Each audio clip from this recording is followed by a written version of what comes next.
সকালে আমাদের কাছে সংবাদ আসে, এই রংপুর মেডিকেল কলেজের যে ডরমেটরি রয়েছে এখান থেকে সংবাদ আসে যে ষষ্ঠ তলার F নাম্বার রুমে একজন ডক্টর, তার নাম হচ্ছে ডক্টর আখতারুজ্জামান, উনি এখানে অবস্থান একটা কোর্সের বিষয়ে ডিপ্লোমা ইন ফরেন্সিক মেডিসিনের কোর্সে উনি অধ্যয়নরত আছেন। পরীক্ষার জন্য উনি এখানে অবস্থান করছিলেন। ডরমেটরির যে লোকজন আছে তারা সকালবেলা ডাকাডাকি করলে তিনি কোনো সাড়া দেন না এবং দরজার নিচ দিয়ে রক্ত বেরোচ্ছিল।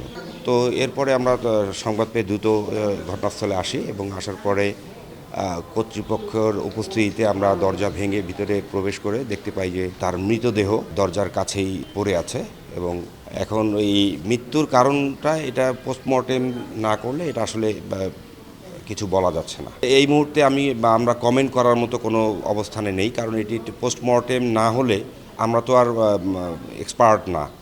এক্সপার্ট যারা আছেন তারা যখন পোস্টমর্টেম করবেন তারপরে তাদের ডিসিশন জানাবেন, সেক্ষেত্রে হয়তো বলা যাবে। রংপুর সরকারি কলেজ থেকে উনি পরীক্ষা দেওয়ার জন্য এসেছেন। উনি ঢাকায় চাকরি করে পিজিতে। উনি যখন পরীক্ষা দিতে আসে তখন এটা ওনার নেওয়া আছে, এখানে এসে ওঠে আর কি, পরীক্ষার জন্য প্রিপারেশন নেয়।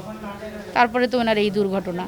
সকালে এসে আমি শুধু ব্লাড ছাড়া কিচ্ছু দেখিনি। প্রফেসর ডক্টর হেলাল আর ডরমেটরির ইনচার্জ আমাকে ফোন দেয় যে একটু ডরমেটরিতে আসেন, আক্তার সাহেবের রুমের থেকে রক্ত বের হচ্ছে। আমি রক্ত দেখতে পাই, তারপরে আমরা প্রিন্সিপাল স্যার মহোদয়কে খবর দিই। প্রিন্সিপাল স্যার মহোদয় বিভিন্ন সংস্থাকে ফোন দেয়, পুলিশ, ডিবি, এনএসআই, ডিজিএফআই, জেলা প্রশাসনের কর্মকর্তাদের ফোন দেয়। তারপরে সবাই আসে।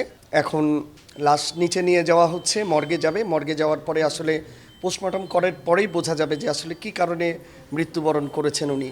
তো আমরা যতদূর জানি উনি অনেক দিন ধরেই অসুস্থ ছিলেন, সিএলডিতে ভুগতেছিলেন, হাইপার টেনশন ছিল এবং তার ডায়াবেটিস মেলাইটাসও ছিল। সে তো অসুস্থ, সে মানে শুধু মানসিক না, সে শারীরিক অসুস্থ ছিল, তার হার্টের সমস্যা ছিল, কিডনির সমস্যা ছিল, নানাবিধ অসুস্থতা ছিল।